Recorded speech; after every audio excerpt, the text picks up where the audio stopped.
Hi, welcome back to my channel. My video on Diana the Musical is one of my favorite videos I've ever made. I think it's pretty funny. Surprise. And it clearly shows my love for musical theater. It's a video that no other commentary YouTuber is gonna make, and it's one that other people tend to bring up as one of their favorites of mine, which is very kind, and I really appreciate that. And while I know I'm gonna make other videos about other musicals, I wasn't sure that I would get another musical in that same vein as Diana until we were blessed by our Lord, Andrew Lloyd Webber. I guess he's not so much our Lord, just as he is a Lord. That's right. I'm your bad Cinderella. I'm sort of the bad Cinderella of YouTube. But we can't start there. The story of Bad Cinderella starts across the pond, and not just because that's where Andrew Lloyd Webber claims he's from. I don't buy the accent. The show began on the West End, which is to London what Broadway is to New York, as Andrew Lloyd Webber's Cinderella, a modern retelling of the classic fairy tale. Previews began in June of 2021, and after some COVID delays, the show officially opened in August, and reviews were pretty positive. Easily one of Lloyd Webber's most entertaining musicals, a family-friendly extravaganza with larger-than-life characters that make up for our lost pantomime season in 2020. Lloyd Webber delights in rifling through musical genres. Muscular courtiers work out to the martial thump of Man's Man. There's a sly Parisian wink in the accordion-backed I Know You, where Rebecca Trahern's dizzy but dangerous queen and Victoria Hamilton Barrett, huskily channeling the likes of Gloria Swanson and Joan Crawford as Cinderella's stepmother, recognize each other as social climbers. Theirs is a great comic double act. So what's the verdict? It's fine. It's enjoyable. Those who held tenaciously to their tickets for a year won't regret it. Those who gave them up won't be hammering at the door of the Gillian Lynn. There are some good songs in the best Lloyd Webber mold, and the show as a whole is a bit of a spectacle. It seemed like a show that people liked and would stick around for a bit. And it did. For a bit, until May 1st of 2022, when it was announced that the show would be closing in just 6 weeks. People in the show on and off stage were told at the performance that day, but some cast and crew members who were out did not find out the show was closing until it was publicly announced, which is never the way you want to be fired. Carrie Hope Fletcher, who played Cinderella, wrote on Instagram, "I wasn't in the show today and I was only informed via other cast members and a member of the music team. I had no official call from the company to let me know before it was posted online." Summer Stralin, who was set to enter the show as the queen in a year-long contract, found out from a friend that she would never be entering the show at all. Reading her piece about it in The Guardian is heartbreaking. Even though our industry raises £1.3 billion a year in ticket sales alone and is a significant contributor to the UK economy, theater salaries are not high, and 70% of the workforce are self-employed contractors with little security. For every star earning thousands a week, there are hundreds of ensemble cast members, craftspeople, and technicians earning a fraction of that. If a year-long contract suddenly disappears, it can have a huge effect. This role had meant my bills would be paid for a year. It felt like having the rug pulled out from under me. And as someone who works in the theater industry here in New York, this is some relatable content, right? This led to protests outside of the theater from Actors Union Equity, who demanded that producers give more thought to their decisions because they affect a lot of people's livelihoods, that all cast members be told of closings well in advance of a social media posting or a public announcement, and that the cast of Cinderella be paid the full amount for the contracts they signed, many of which extended past the June closing date. And then, as if that debacle weren't enough, at the closing performance of Andrew Lloyd Webber's Cinderella, a letter was read from Andy himself. "We kept the government's feet to the flame and led the charge to the West End opening again. It might have been a costly mistake, but I am proud of what we did and will forever be grateful to everyone who supported me. Cinderella got some of the best reviews of my career, and I am immensely proud of it, and it's hugely due to you all. All my love, Andrew." He later clarified and said that the costly mistake line was referring to them having some trouble opening because of COVID stuff and not the production being a costly mistake.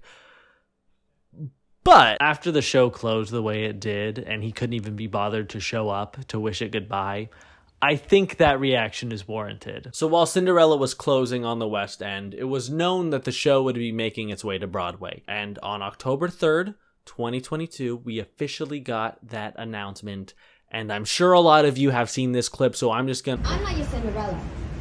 I'm your bad Cinderella. Bad Cinderella is the snarky name that they call me. I am bad Cinderella. I'm a roller, I'm a freak, a rebel, that's only. She's so different. The first look at the Broadway production that I saw was this clip they posted on TikTok and Twitter with the caption, "Beating you to it, here's a Belleville bootleg to celebrate our first preview." They call me a wretch with a chuck, well, choose one. Every fairy tale for sure can use one. Sorry I'm so rude, sorry I'm so lame, I won't play your game. I've seen this clip 100 times, and I've seen the show, and this is about how she was instructed to sing.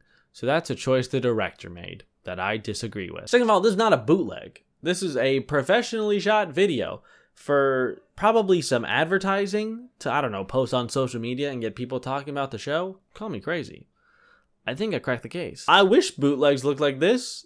Bootlegs make people want to go see shows more. And if they were clearer, they'd be better. It's crazy to me that since Hamilton exploded onto Disney Plus, and there were so many think pieces about, could this mean more theater on streaming services? And I said, please. The biggest Broadway pro shot since then, until Waitress comes out, has been Diana the Musical. And honestly, that show has more legs than the shows that got more Tony nominations than that year, because it continues to exist past the Broadway run, and people are continuing to see it. I know there are a ton of reasons why there aren't more pro shots. Most notably, it's fucking expensive to do theater in the first place. So to then film the show and pay for the theater and the actors and the crew and the equipment and the editors and the administration, and Come From Away got a great pro shot that I feel like not enough people know exists when it does exist, and it's great and it's beautiful and I love it. It's on Apple TV+. Bad Cinderella began previews on February 17th,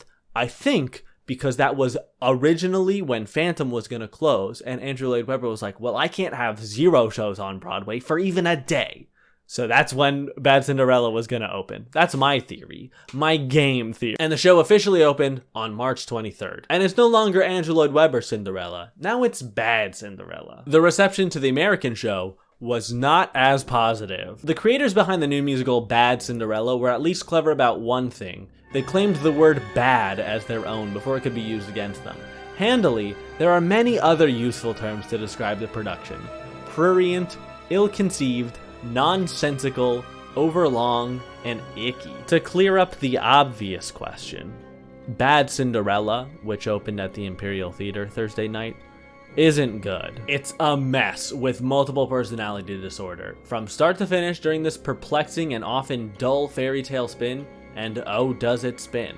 You're never entirely sure what you're watching or why you're watching it. Herein lies Bad Cinderella's biggest problem. Like its protagonists, it doesn't know what it wants to be. At times, it's an ominous cautionary tale of how the beauty industry preys on insecurities and coerces others to conform to its unrealistic standards. At others, it's a critique on how fairy tale endings don't actually exist, only for the show to culminate in its own highly dramatic happily ever after. That review ends, so ignore the naysayers. Bad Cinderella is bad. That's not ignoring that, that's exactly what the naysayers are saying. But that's kind of what makes it good. B-. So what happened? How did we go from the show's no masterpiece, but it's a fun time at the theater, to gouging my eyes out would be a preferable experience to sitting through Bad Cinderella again? Well, let me explain the plot of Bad Cinderella, and maybe we can figure it out along the way. One major difference between Diana the Musical and Bad Cinderella is Diana was professionally recorded and released to the public, and Bad Cinderella was not. Honestly, it probably never will be. Andrew Lloyd Webber could do it in theory. He's worth $1 billion, and that's not even me exaggerating. He's got the kind of money where nothing is impossible, but this seems unlikely. I also did not film any of the show in the theater because I'm a good theater patron, and like 12 other people were doing it around me. So even if hypothetically I did find footage of Bad Cinderella online, I don't think I could show it. That's probably against some copyright law. And like in my CouplepreneurCon video, I showed one of their promotional videos that used someone else's copywritten song. So my YouTube video got dinged because they broke copyright laws. Well, that's not my fault. That's on Richard and Laura. But I still wanted to show what happens in the show. So when I want to do that, I'll be here at this table. This is our little Imperial Theater. with the cast of Bad Cinderella. Act 1 opens up in the town of Belleville. The townspeople are singing about how great the town is, how everyone is hot as hell, and how it's illegal to be ugly. They all get plastic surgeries on a regular basis, and homogeneity is the culture. Everyone looks and dresses the same, but because they're all hot, it's a good thing. Prince Charming left to go fight a dragon and has not been back for a year, so he is presumed dead. Now it's up to Prince Sebastian to find a bride so he can assume power and continue the monarchy. Only problem, all the women in the town think Sebastian is boring and dull and ugly, and no one wants to date him. Because it's the 1-year anniversary of Prince Charming leaving, they are unveiling a statue in his honor, but it's been vandalized. And we all know the only person who could have done this is Cinderella, who everyone in the town calls Bad Cinderella because they don't like her. She's still got an evil stepmother and stepsisters. She's still their maid. She still lives with the mice in a dingy part of the house, but she's no longer anonymous. She is notorious throughout the town for going against the grain, and she used to play with Prince Sebastian when the two of them were kids. The first song Cinderella sings, Bad Cinderella, makes you not like her that much. Bad Cinderella is the snarky name that they call me. Yeah, Bad Cinderella is a moniker given to her by the town. Maybe it's because we're living in a time where a former president gives out some pretty memorable nicknames. Crooked Hillary, Sleepy Joe, Meatball Ron. So maybe my standards are a little higher. But I don't believe someone would go, hey, you're bad, Cinderella. And then someone else would be like, oh, she is Bad Cinderella. That's Bad Cinderella. It's a nickname that only really makes sense because the audience has the cultural context of a typical good Cinderella. Maybe there is another woman in town named Cinderella, and everyone loves her, and she's their good Cinderella. But she sure as hell is not in this show. I'm Bad Cinderella. I'm a loner, I'm a freak, a rebel, that's all me. I don't think the rest of the town calls her a rebel. That's generally something people use in like a positive context, like Star Wars. So I think that's our first glimpse into how Cinderella sees herself. She sees herself as a bit of a rebel. Taunt me and tease me, that won't upset me. If you think I will care, have you met me? I care so little about you and all the mean things you say about me that I'm gonna sing a whole song about how little I care. You do care, Cinderella. If you didn't care, you wouldn't have vandalized that statue to get people to hear what you have to say. Cinderella feels a lot of different things about a lot of different people in this town. But apathy is not one of them. I am Bad Cinderella, flying high in the sky, and from here I look down on you. She's so morally superior to everyone else in the town that she has to sing a song about how morally superior she is. And in case I have upset you, well, forget you. So this one's frustrating, not because of anything to do with Cinderella, but just the phrase ends with boom, boom, boom, ba. You can say the phrase, well, forget you, a billion different ways. Well, forget you. Well, forget you. Well, forget you. But I'm never going to put the stress on both the for and the get. Saying any two-syllable word with both syllables stressed is a nightmare. They call me a wretch, a witch. Well, choose one. Everyone knows you can't be a wretch and a witch. That's like being a narcissist and a YouTuber. All of this just sets the table for how Cinderella sees herself and the world. She's mean, and she knows it, but that's okay because other people are mean too. She claims she doesn't care about anything any of these people have to say, but every action she takes proves that she wants nothing more than to get the people of the town to believe what she believes, which is not what you do when you don't care. This is that song from the Belleville bootleg, so we can show the clip here. I am Bad Cinderella, got a style of my own, and I will not change it for you. And if you look, she's dressed like everyone else. I know she says she's got a style all her own. Her style is that of everyone else in the town. I am Bad Cinderella, flying high and alone, and bet I will adore you. I bet she won't. I bet she will not ignore us. Cinderella is doing forced labor for her stepmother. She's sleeping with rats in an attic. And she doesn't have enough food to eat in this kingdom that clearly has immense wealth. And her issue with all of that is that everyone in the town's too superficial. If only her stepmother harassed her in pants instead of a gown. Cinderella vandalizes the statue by putting like a blanket or a sign around its neck. She doesn't do anything to vandalize the actual statue. And I've seen a vandalized statue or two in my day. You gotta get some paint on the actual sculpt itself. It's much more effective. This is way more powerful and way more a pain in the ass to get rid of. So your message stays seen longer. It'll take them all of 15 seconds to get the statue back to normal, which makes the town's reaction to it that much more ridiculous. We get it. Dissent bad.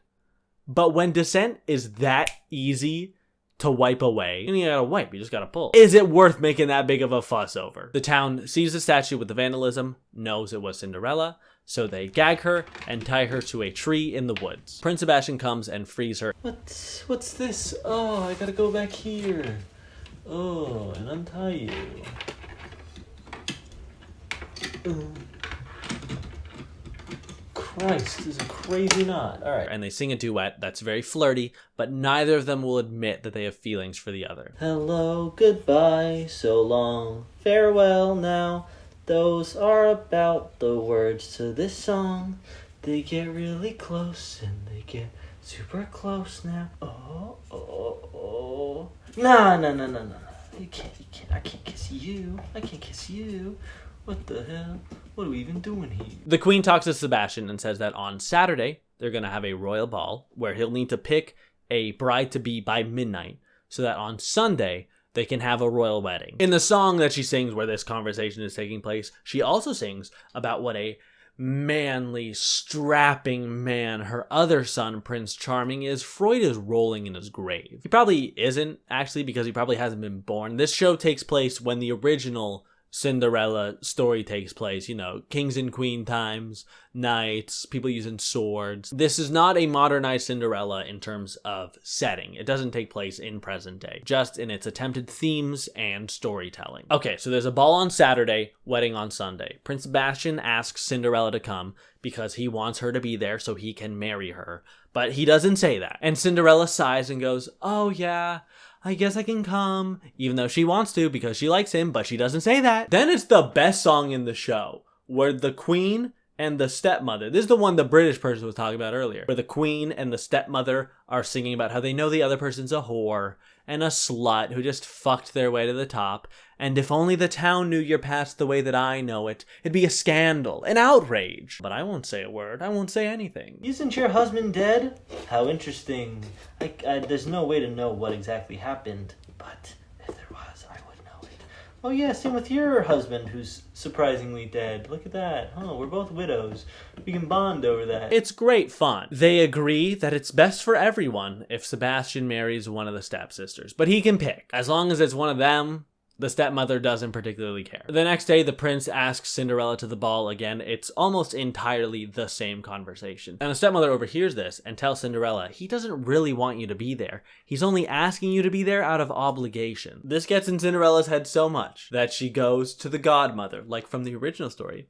Except this godmother doesn't do magic. She does plastic surgery. She's the one who keeps everyone in town looking the same. And so, for Cinderella, she gives her a temporary facelift that's gonna last until midnight, at which point it will wear off. Cinderella also gets a wig and heels and a dress. I was in the balcony, and her face did not look any different, but they said her face was different, so I'm gonna believe them. After the surgery, Cinderella sees herself and is thrilled with her new look. She fully understands why the people in town visit the godmother, and with this confidence, she's ready to go to the ball and win the prince's heart. This is where Act 1 ends. A couple things. There have been a lot of conversations recently about what diversity and representation look like on Broadway. And I guess one way to make it so you don't cast any plus size actors is have it be in universe that if a person doesn't have a certain body type, they're killed. Is that a good way to do it?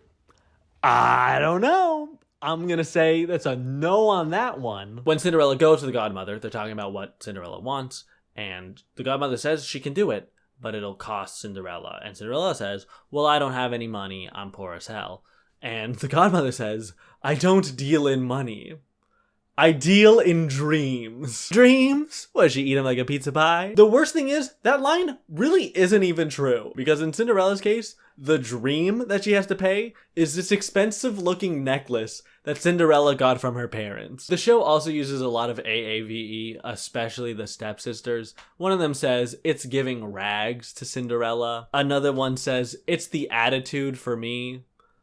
Sure, why not? Throughout the whole show, you hear a bunch of lines about how no one likes Sebastian and no one likes Cinderella and how no one would ever want to date either of them. And based on who the character of Cinderella is, I get it. But they also call both of these people straight up ugly multiple times. And I know Belleville has a different standard of beauty, but I have eyes. Lady she's fucking gorgeous. She's stunning. They can do whatever they want to her hair. She's gonna look good. Jordan is also a good looking dude, and he sings a song early on in Act 1 that kills. I get that the town doesn't like these two, and part of the point of the show is that the town's wrong, and these two people are beautiful. But they're attractive people. They're hot people. What, somehow the town's gonna turn around and think this is an attractive woman? How could that possibly be? Yeah, by the end of Act 1, there's not a single character you're cheering for. The antagonists are fun. They feel very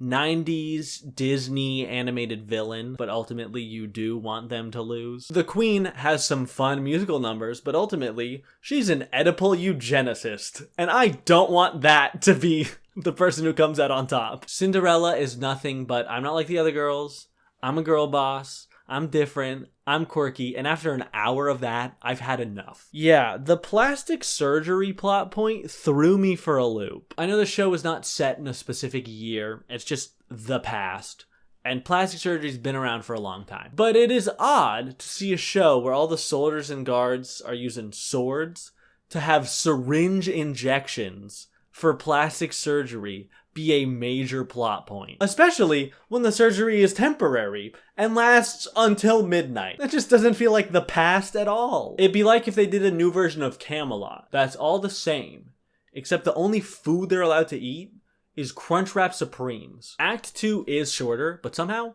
way more happens. It opens at the royal ball with Sebastian stressed and upset and just generally down that he has to pick a bride, and Cinderella still hasn't shown up. When Cinderella does show up, the prince doesn't recognize her because she got a temporary plastic surgery. They do end up dancing together because the prince has to dance with everybody. It's kind of the point of the ball. But when they do, he is cold and just kind of mean. He's fully dismissive of Cinderella and is like, I hate dancing with all you bimbos who just want me for the crown. I hate having to dance with all you wenches. The misogyny really just comes out full force. She also doesn't say like, hi, it's me, Cinderella. I know I look different when they see each other for the first time at the ball. I'm not saying it's her fault, but if I dramatically change my appearance, like let's say my whole face changed or maybe my hair changed colors, I would probably want to address that. So Cinderella is at the ball,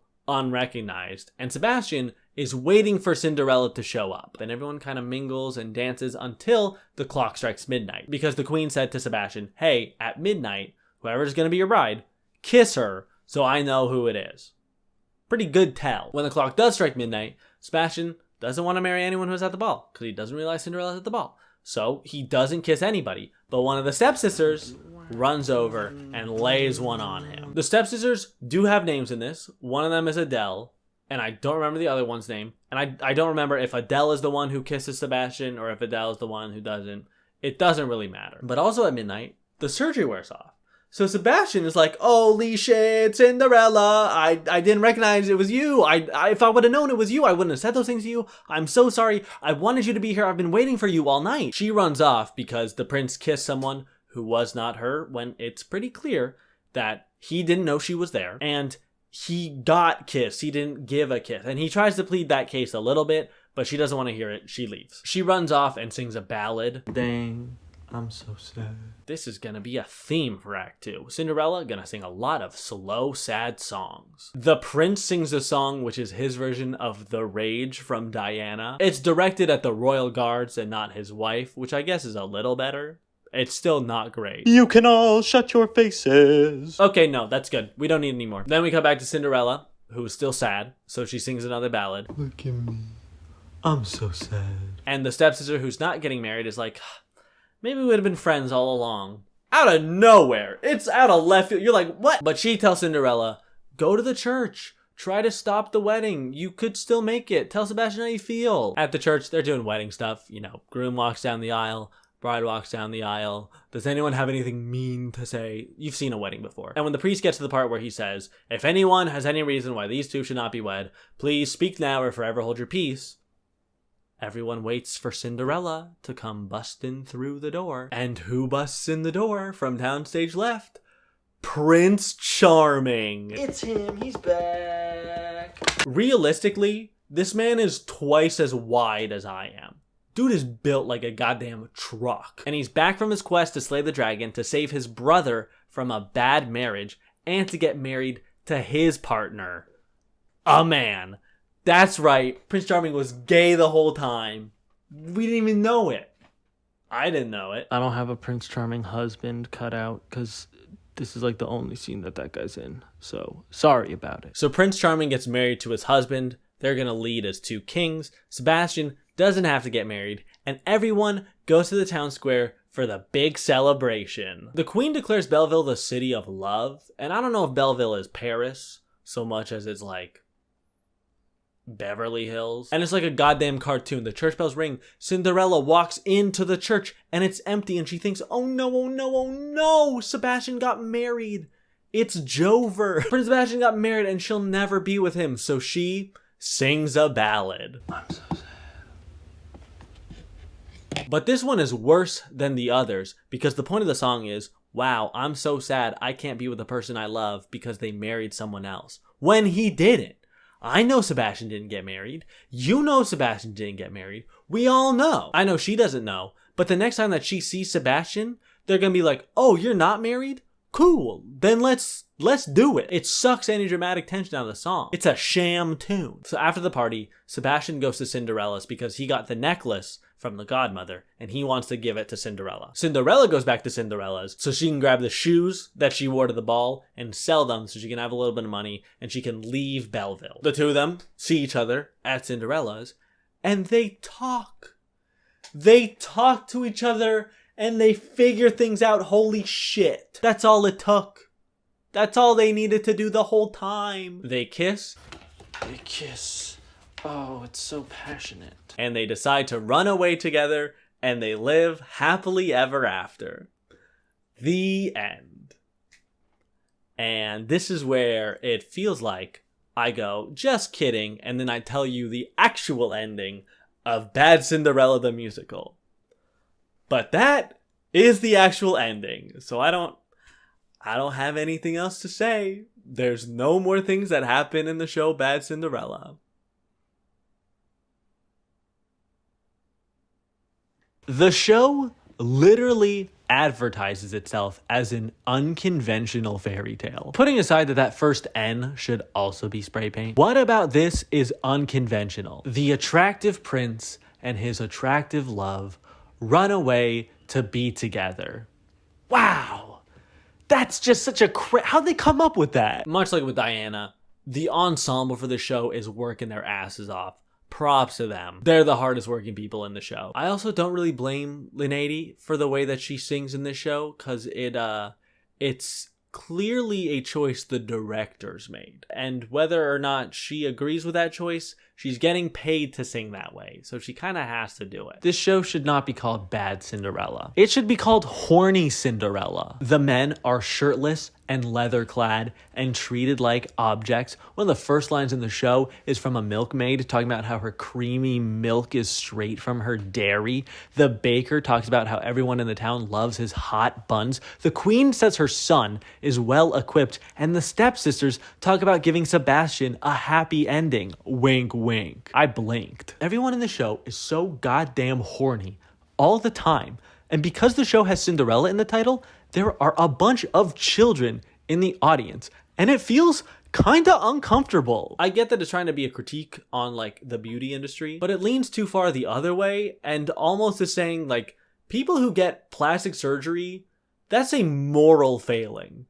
When I don't think it is. And the people say that it's what they like, but also if you dissent at all, if you disagree, other than Cinderella, you get killed. Part of the reason they like it is because they like being alive. If I walk into an Ulta and I go, you guys, you're all so superficial.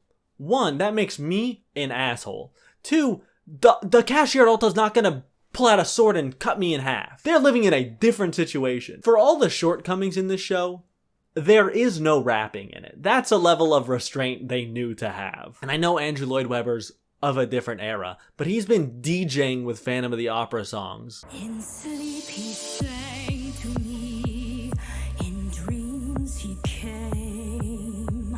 I don't think it's out of the question that he would include one, but he didn't, and I'm proud of him. This video was very long, so if you made it all the way here, thank you so much for watching. I can't tell you how much that means to me.